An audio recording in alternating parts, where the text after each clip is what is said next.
Bismillahirrahmanirrahim. Assalamualaikum warahmatullahi wabarakatuh.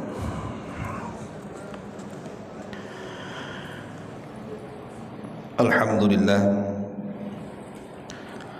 wassalatu wassalamu ala rasulillah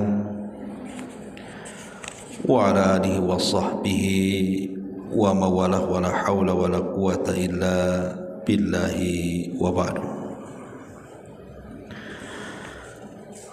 Alhamdulillah, segala puja dan puji hanya milik Allah subhanahu wa ta'ala.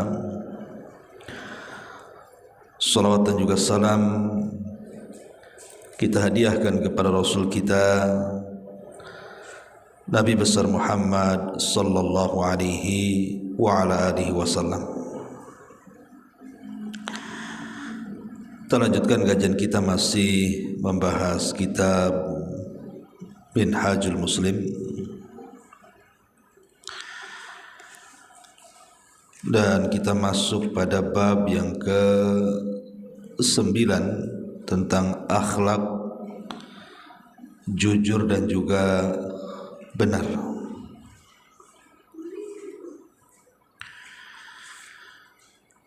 Ma'asyiral muslimat yang dimuliakan Allah subhanahu wa ta'ala, kejujuran adalah akhlak yang paling masyhur dari akhlak-akhlak Islam. Bahkan akhlak yang paling menonjol dari akhlak-akhlak para nabi. Makanya Nabi SAW digelari semasa belum diangkat menjadi nabi dan rasul sebagai Shadiqul Amin, orangnya jujur dan juga orangnya sangat dipercaya.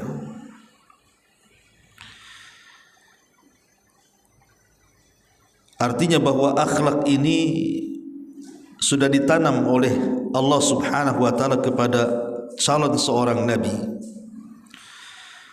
supaya kelak ketika dia diangkat menjadi nabi dan rasul, tidak ada yang bisa mencacati rasul dengan mengatakan Nabi SAW sebagai pendusta dan yang semacamnya.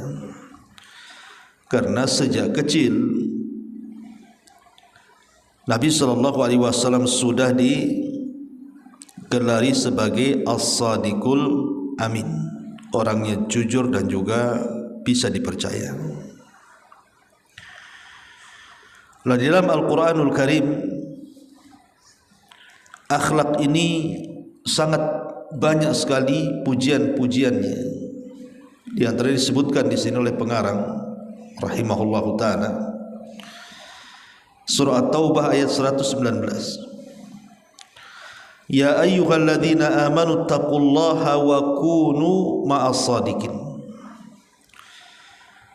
Wahai orang-orang yang beriman, bertakwalah kepada Allah dan hendaklah kalian bersama orang-orang yang benar atau yang jujur. Bahkan Allah subhanahu wa ta'ala memuji orang-orang yang bersifat jujur. Rijalun sadaqu ma'ahadullaha alaihi, orang-orang yang membuktikan janji-janji mereka kepada Allah subhanahu wa ta'ala. Artinya membuktikan janji itu artinya membuktikan kejujuran mereka kepada Allah dan Rasulnya. Karena ayat ini memuji para sahabat Nabi, bagaimana mereka para sahabat Nabi SAW betul-betul mereka membuktikan kejujuran mereka akan janji mereka kepada Allah subhanahu wa ta'ala. Satu contoh umpamanya, bagaimana Abu Bakar Siddiq radhiyallahu an tampil beda dari yang ada saat peristiwa yang sangat spektakuler Isra dan Mi'raj itu. Ketika Nabi SAW melakukan perjalanan dalam waktu yang sangat singkat dari Masjidil Haram ke Masjidil Aqsa, dari Masjidil Aqsa sampai ke Sidratil Muntaha, kemudian balik lagi ke Masjidil Aqsa dan pulang ke kota Mekah. Nabi SAW ketika itu bingung bagaimana cara menceritakannya, karena secara otomatis orang-orang kafir akan mencari celah. Ketika mereka tidak bisa mencari celah kedustaan Nabi SAW, boleh jadi mereka mencari celah dari peristiwa ini, karena peristiwa ini tidak masuk di akal. Jangan-jangan Muhammad itu berdusta, kan begitu. Akhirnya kemudian setelah mereka orang-orang kafir Quraisy mendengar cerita Nabi, mereka istihza, melakukan mengolok-olok kepada Nabi SAW dan menganggap Rasul itu pendusta, karena mustahil melakukan perjalanan sesingkat itu. Makanya sebagian mereka datang kepada Abu Bakar, ingin memberitahu kononnya bahwa Abu Bakar kalau diberitakan tentang kisah Nabi SAW soal peristiwa Isra Mi'raj, pasti dia akan terpengaruh.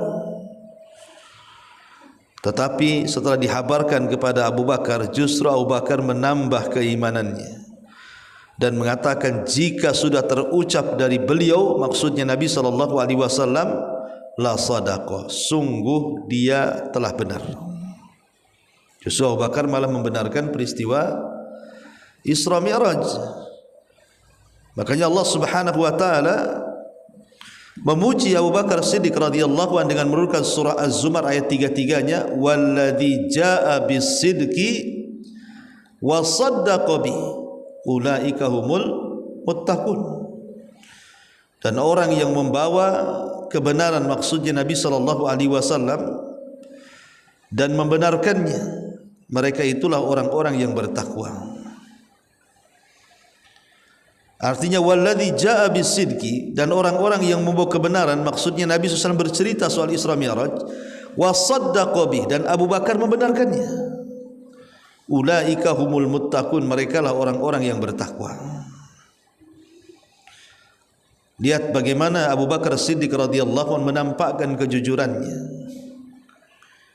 membuktikan janji-janjinya kepada Allah Subhanahu wa taala. Dan akhlak ini juga disebutkan bahwa seluruh kebaikan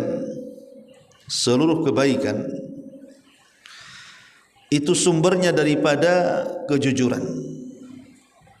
Jadi sumber setiap kebaikan itu adalah kejujuran, sebagaimana sumber setiap keburukan itu adalah dusta. Dari sini Nabi SAW mengatakan, alaikum bis-sidqi fa inna as-sidqa yahdi ilal birr wa innal birra yahdi ilal jannah wa ma yazalu ar-rajulu yasduq wa yataharra as-sidqa hatta yuktaba indallahi siddiqa wa iyyakum wal kadhiba fa innal kadhiba yahdi ilal fujur wal fujura yahdi ilan nar wa ma yazalu ar-rajulu yakdhibu wa yatakharra al-kadhiba hatta yuktaba indallahi kadzdzaba. Apa kata Rasul? Alaikum bis-sidqi, hendaklah kalian berlaku jujur, karena sesungguhnya kejujuran itu menunjukkan kepada kebaikan. Artinya sumber dari setiap kebaikan itu diawali dengan jujur. Dan sesungguhnya kebaikan itu akan mengarah ke surga. Maka selama seseorang itu terus berlaku jujur, berusaha jujur, sampai dicatat di sisi Allah sebagai orang yang jujur. Tapi hendaklah seseorang itu menghindari dusta, karena sesungguhnya dusta itu menunjukkan kepada perbuatan dosa. Artinya bahwa setiap perbuatan dosa dan keburukan itu pangkalnya adalah dusta. Dan perbuatan dosa atau keburukan itu menunjukkan ke arah neraka. Dan selama seseorang terus-menerus berdusta dan berusaha berdusta, hingga dicatat di sisi Allah Subhanahu wa taala sebagai para pendusta. Lihat bagaimana Nabi SAW memberikan keterangan kepada kita bahwa kunci setiap kebaikan itu adalah kejujuran, dan kunci setiap keburukan itu diawali dengan dusta. Na'udzubillah. Karena begini Bu, sebesar-besarnya dosa zina, sebesar-besarnya dosa mencuri, masih lebih besar dosa dusta. Berzina itu sudah dosa besar, mencuri itu sudah dosa besar, tapi dusta jauh lebih besar dibandingkan berzina dan mencuri. Dan dusta itu lawan daripada jujur. Makanya Nabi SAW ketika ditanya, apakah seorang mukmin itu mungkin mencuri? Kata Rasul, mungkin.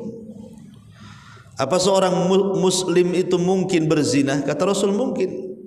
Apakah seorang muslim itu berdusta? Kata Rasul, tidak mungkin. Seorang muslim tidak mungkin berdusta. Karena Rasulullah SAW mengatakan, al-muslimuna man salimal muslimuna min lisanihi wa yadihi. Seorang muslim itu orang yang lainnya selamat karena lisannya, dia tidak berdusta, dan juga selamat dari perbuatannya, dia tidak berbuat jahat. Makanya kejujuran ini penting, dan dusta itu sangat membahayakan. Disebutkan oleh pengarang di sini tentang manfaat. Apa sih manfaat orang itu jujur?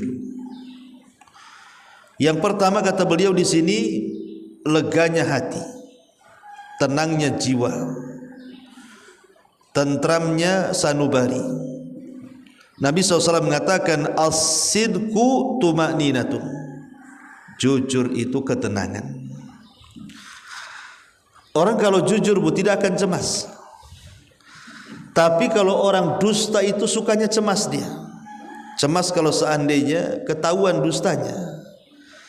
Tidak akan tenang hidupnya orang yang suka berdusta itu.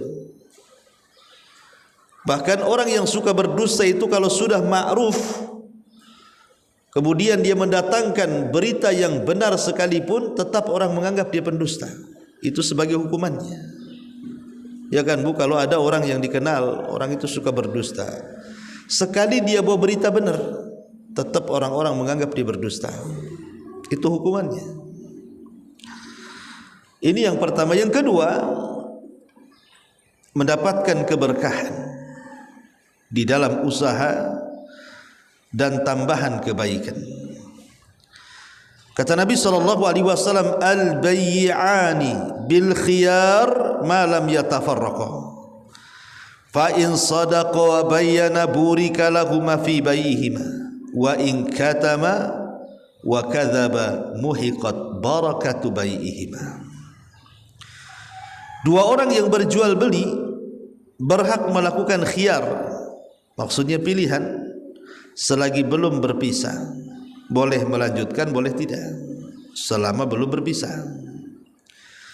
Jika keduanya jujur serta saling terus terang, maka keduanya akan diberkahi di dalam jual belinya.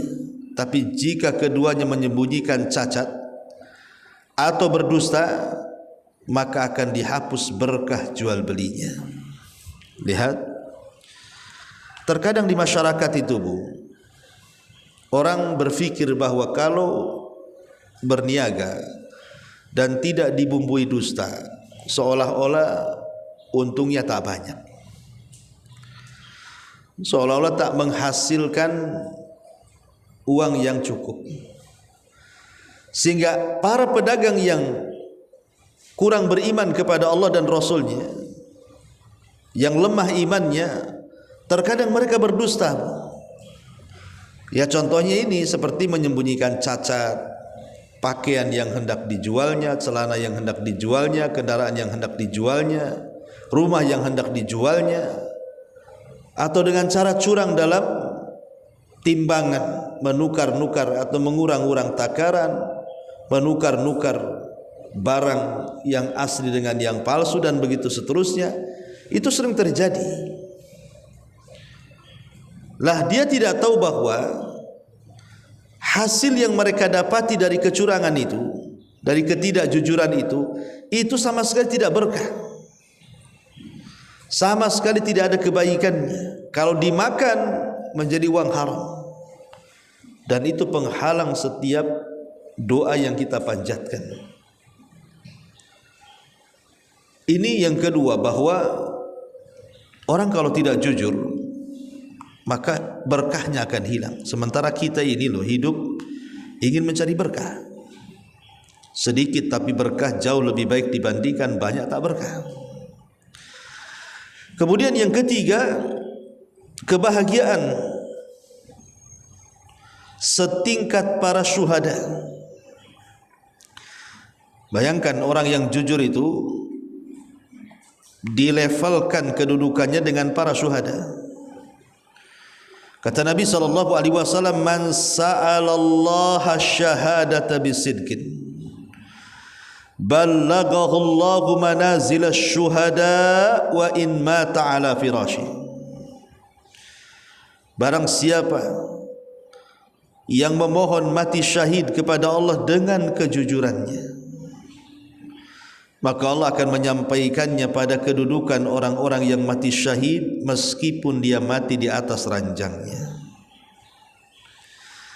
Makanya ada hadis Nabi mengatakan, malam yaghzu, barang siapa yang tidak pernah berperang ataupun tidak ada niat dalam hatinya untuk berperang, maka Rasul mengatakan mata ala syu'batin nifaq, maka dia mati di atas cabang dari cabang-cabang kemunafikan. Tapi sebaliknya, orang yang berperang di jalan Allah atau minimalnya niat dalam hatinya ingin berperang dengan kejujurannya, sekalipun dia tidak mati di medan pertempuran, maka pahalanya sama dengan pahala orang yang mati di atas pertempuran. Seperti siapa? Khalid ibn Walid. Entah ratusan tusukan pedang, entah ribuan tusukan panah dan tombak di badannya Khalid itu, karena dia dicintakan dengan jihad. Tapi Allah Subhanahu wa taala tidak takdirkan Khalid bin Walid kan mati dalam peperangan, Bu. Harusnya orang seperti Khalid bin Walid ini mati dalam peperangan, karena dia adalah pemimpin perang, dan entah berantah berapa kali dia mengikuti peperangan sejak zaman Rasul sampai setelah meninggalnya Rasul, dan dia ingin mati syahid. Tapi Allah tidak kabulkan. Justru Khalid bin Walid meninggal di atas pembaringan, sakit. Makanya Nabi SAW mengatakan, man sa'alallaha syahadata bisidqin ballaghahu Allahu manazil syuhada wa in kana mata ala firashi. Barang siapa yang memohon mati syahid dalam hatinya dengan kejujurannya, maka Allah akan sampaikan kedudukannya sekedudukan dengan orang-orang yang mati syahid meskipun dia mati di atas ranjangnya. Ini yang ketiga. Yang keempat, selamat dari bencana yang tidak disukai. Diceritakan bahwa seorang yang melarikan diri datang kepada seseorang yang saleh. Ia mengadukan, sembunyikanlah saya dari orang yang mengejarku.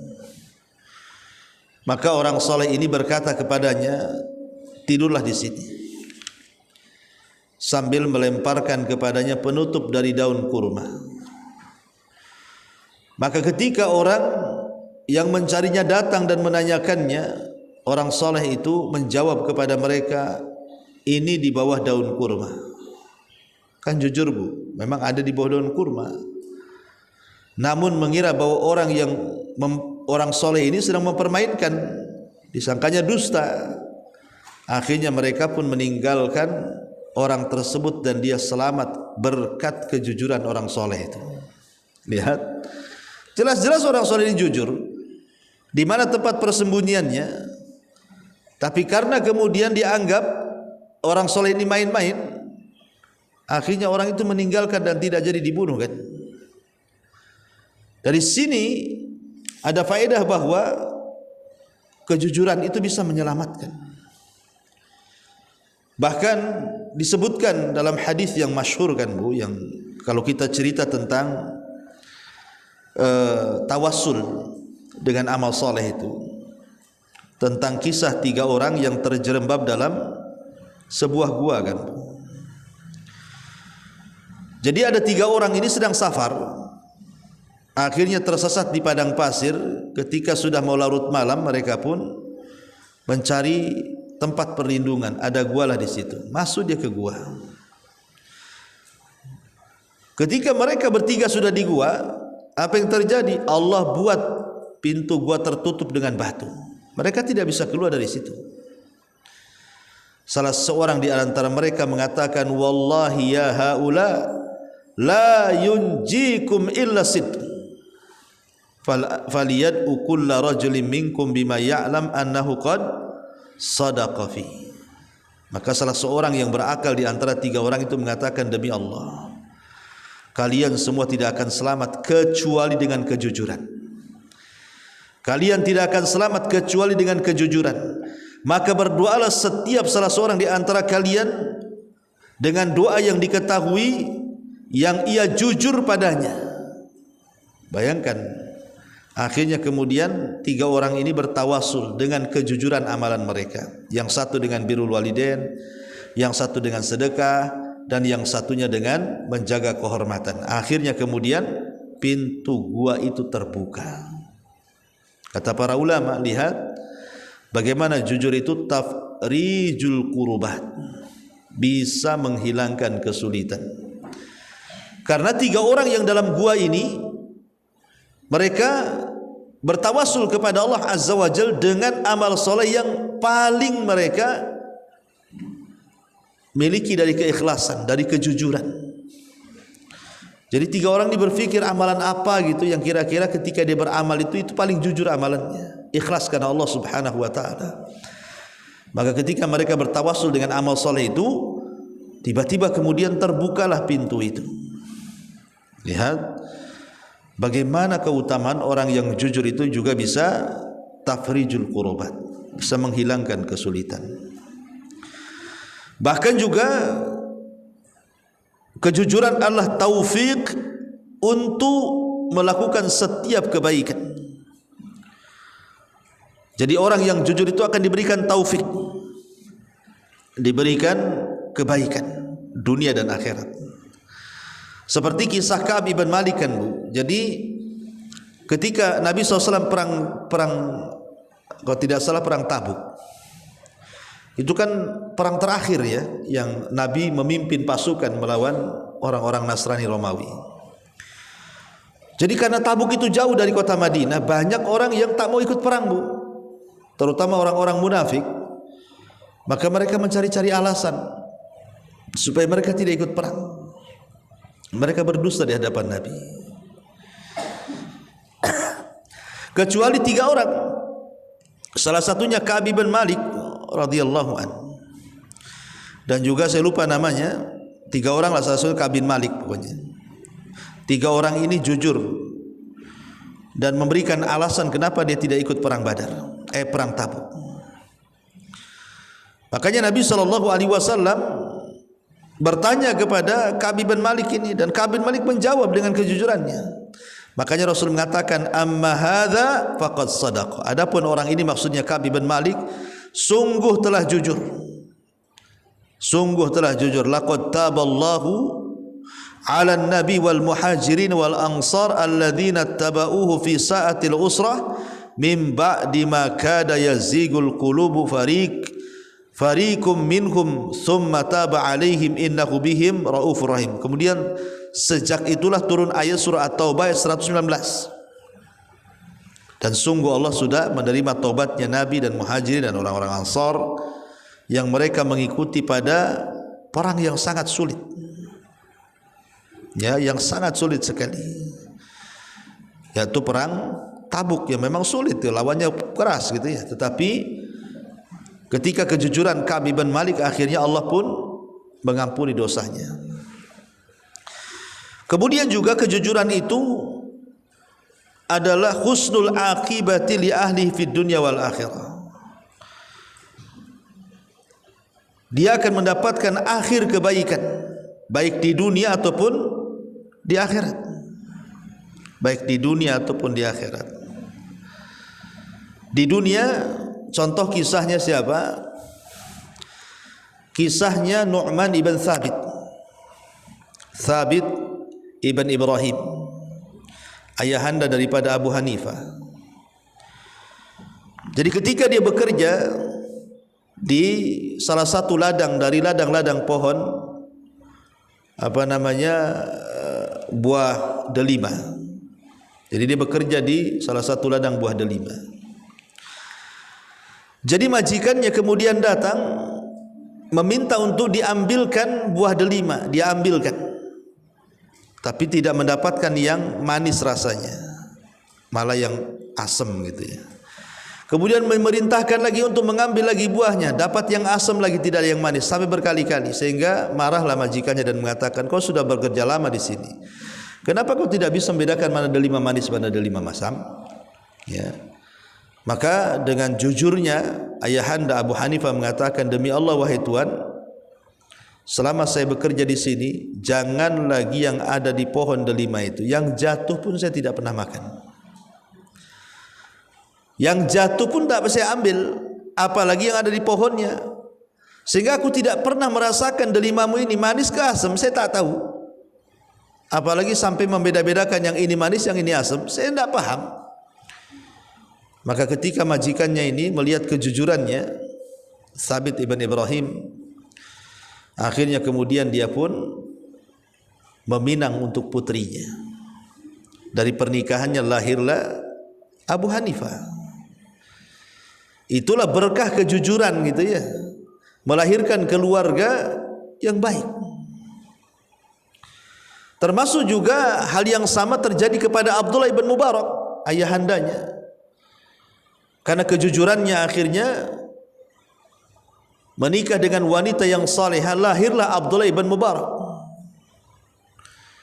Dan begitu seterusnya. Itu manfaat jujur di dunia itu akan mendapatkan keberkahan di dunia dan juga di akhirat. Kalau di akhirat sudah jelas Allah akan memanggil orang-orang yang jujur di hadapan khalaik, di hadapan makhluknya yang ada di padang mahsyar itu, supaya orang-orang yang jujur itu berdiri dan disaksikan semua orang. Ma'asyiral muslimat yang dimuliakan Allah Azza wa Jalla, termasuk orang yang jujur itu akan dipercaya manusia, Bu. Dan orang yang tidak jujur tidak akan dipercaya orang. Nabi SAW walaupun sudah diangkat menjadi Nabi dan Rasul, Bu, rumahnya itu masih digunakan untuk penitipan barang, penitipan uang. Padahal orang-orang itu sudah tidak suka dengan Nabi. Mereka tidak suka dengan dakwah Nabi, tapi mereka suka dengan kejujuran Nabi. Makanya walaupun mereka tidak ikut dakwahan Nabi, orang-orang jahiliyah itu kalau mereka safar masih juga mereka menitip barangnya di rumah Khadijah, di rumah Nabi SAW, karena Rasul terkenal dengan kejujurannya. Itulah makanya kemudian jujur itu bisa mengakibatkan orang senantiasa dipercaya, sebagaimana dusta itu mengakibatkan orang tidak akan percaya lagi sama orang itu. Termasuk juga jujur ini, kata para ulama, adalah rahatu ataupun at-taufiqu lil khatimatil hasanah. Bisa juga menjadi taufik bagi akhir daripada kebaikan manusia, atau disebut dengan husnul khatimah.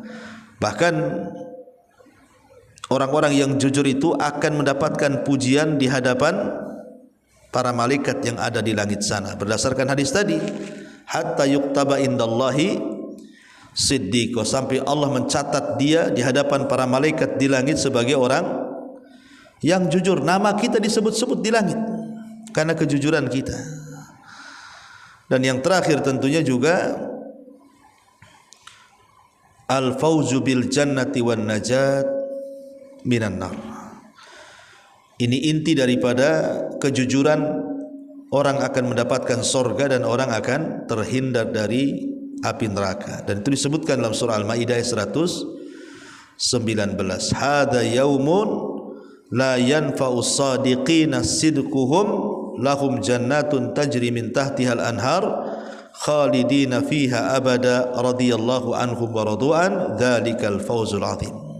Inilah hari di mana orang-orang yang jujur sangat bermanfaat dengan kejujurannya, dan bagi mereka sorga mengalir di bawahnya sungai-sungai yang kekal di dalamnya.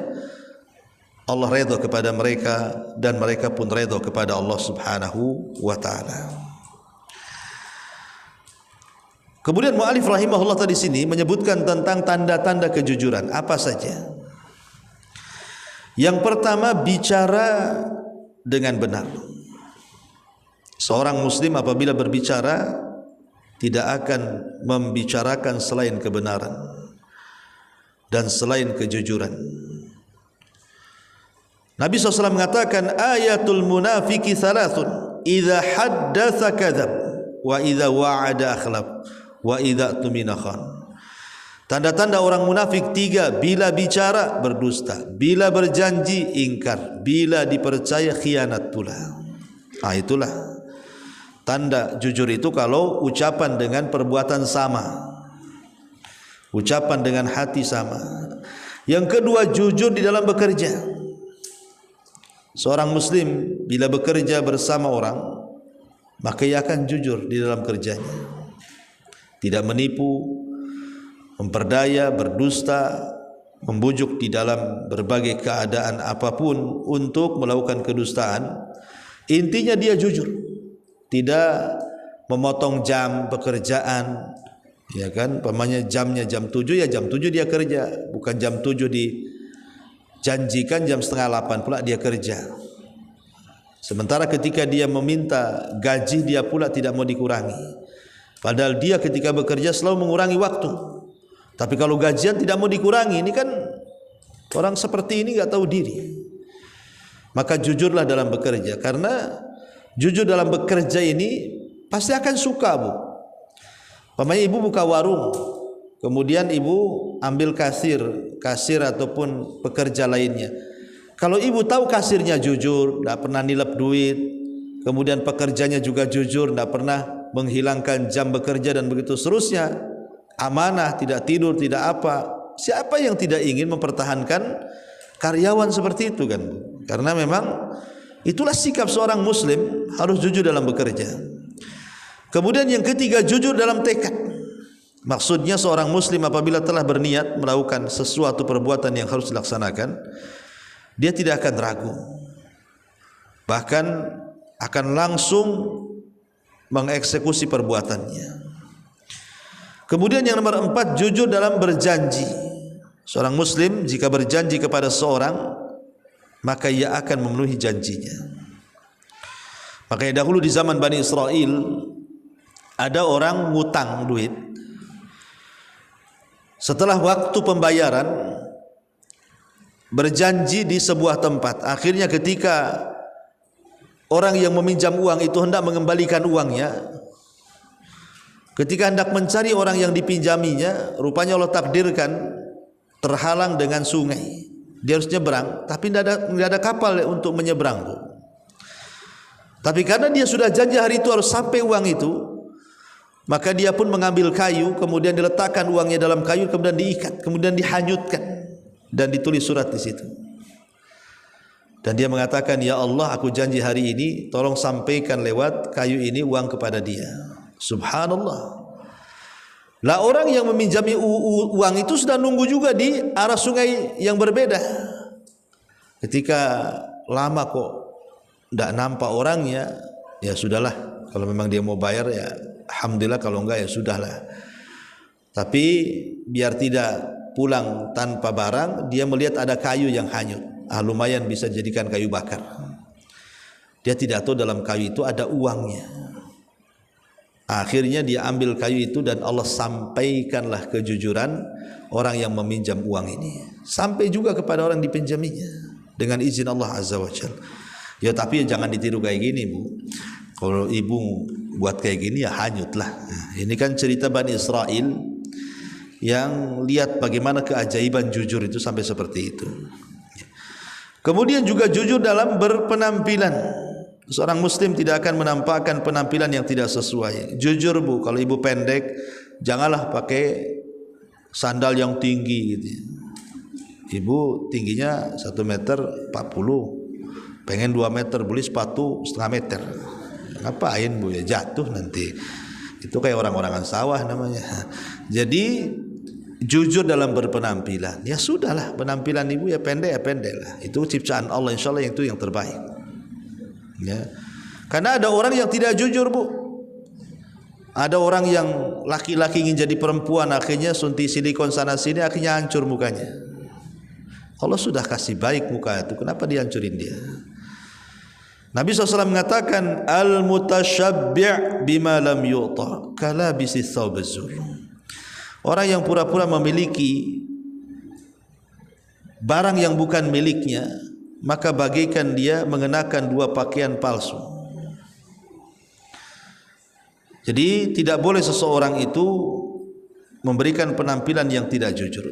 Tampil jujur saja, insyaallah itu lebih berkah. Kemudian dicontohkan di sini oleh pengarang tentang contoh-contoh kejujuran. Pertama, Imam Tirmidzi meriwayatkan dari Abdullah ibn Al-Hammad,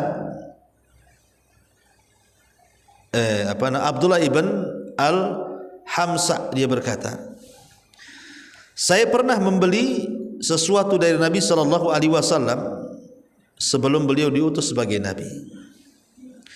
Dan masih ada sesuatu pembayaran yang tertinggal baginya. Saya berjanji akan membawanya kepada beliau di tempatnya. Kemudian saya lupa dan baru ingat setelah 3 hari. Kemudian saya datang dan ternyata beliau masih ada di tempatnya. Kemudian beliau bersabda, ya fata, laqad syaqqaqta alayya ana haghuna mundu thalathati antadiruka. Hei pemuda, sungguh kamu telah menyusahkan aku. Aku tetap berada di tempat ini semenjak 3 hari menunggumu loh. Niat Rasul SAW sampai menunggu 3 hari karena memang janjinya ketemu di situ. Kalau kita mana ada kayak gitu. Nggak nampak 1 jam aja pergi. Apalagi suruh nunggu 3 hari pula kan. Dan ini menunjukkan bagaimana kejujuran Rasul sebelum diangkat jadi nabi kan. Kemudian contoh yang kedua, Al-Hajjaj bin Yusuf, gubernur Irak yang terkenal sangat kejam itu, berkhutbah di satu hari. Karena khutbahnya sangat panjang sekali, ya sangat melelahkan. Ada salah seorang dari pendengar itu berkata, "Salat." Khutbah terus salat katanya. Karena waktu tidak menunggumu dan Allah tidak memberi uzur. Maka Al-Hajjaj kemudian memerintahkan agar orang itu ditangkap dan dipenjarakan. Kemudian kaumnya mendatanginya dan berdalih bahwa orang itu gila. Apa kata Al-Hajjaj? Jika dia mengaku gila, ia akan aku lepas dari tahanannya. Namun orang itu berkata, tidak pantas bagiku mengingkari nikmat Allah yang telah diberikan kepadaku dan menetapkan pada diriku sifat gila yang mana Allah mensucikanku darinya. Ketika Hajjaj mengetahui kejujurannya, maka Hajjaj pun melepaskannya. Lihat, orang ini tidak mau dipaksa ngaku gila supaya lepas dari penjara. Kan orang sekarang kan gitu Bu kan. Kalau ada orang nyerang ustadz lagi ngaji kemudian ditangkap, biar nggak dipenjara kan bilang aja orang gila. Nanti dia nggak dipenjara kan Bu. Itu kurang lebih kayak gitu kisahnya nih.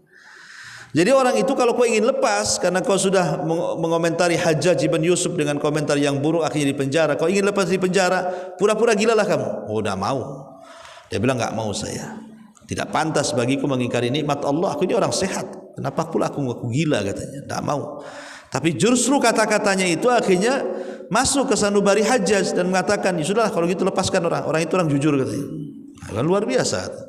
Ya. Kemudian yang ketiga, Imam Bukhari meriwayatkan bahwa dia keluar mencari hadis dari seseorang. Jadi Al-Bukhari menjumpainya sementara kuda orang tersebut sedang lepas.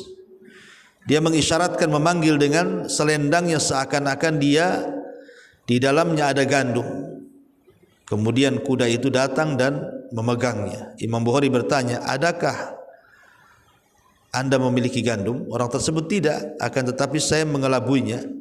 Maka Imam Bukhari berkata, saya tidak akan mengambil hadis dari orang yang berbohong kepada binatang.